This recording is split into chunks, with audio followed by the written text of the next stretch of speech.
Friends அஸ்ஸலாமு அலைக்கும். Welcome to Mumtaz life.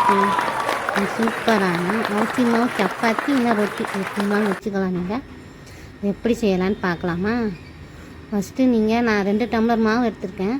2 tumbler மாவுக்கு 2 டம்ளர் தண்ணி ஊற்றி அடுப்பில் வச்சு உப்பு அதிலே போட்டுக்கோங்க. உப்பு அதிலே போட்ட பின்னாடி இந்த மாவு 2 டம்ளர் மாவை போட்டு சிம்மில் வச்சுக்கோங்க. நல்லா தண்ணி கொதித்த உடனே மாவை போட்டு கிண்டிடுங்க. சிம்மில் வச்சு கிண்டுங்க. சிம்மில் வச்சு கிண்டினா மாவு இந்த மாதிரி பதத்தில் வந்துடும். அப்புறம் 5 நிமிஷம் கழித்து மூடி வச்சு இந்த மாதிரி சப்பாத்தி மாவு பிணையும் பார்த்திங்களா, அந்த மாதிரி நல்லா பிணைஞ்சி இந்த மாதிரி உருண்டை போட்டு வச்சுக்கோ. உருண்டை போட்டு இந்த மாதிரி கவரில் வச்சு தொடு மாவு தொட்டு இந்த மாதிரி சப்பாத்தி மாவு மாதிரி ரொட்டி கட்டிலே தேய்ங்க. அழுத்தி தேய்க்காதீங்க, சும்மா லைட்டாக தேய்ச்சாவே இந்த ரவுண்ட் ஷேப்பில் வந்துடும். ட்ரை பண்ணி பாருங்கள்.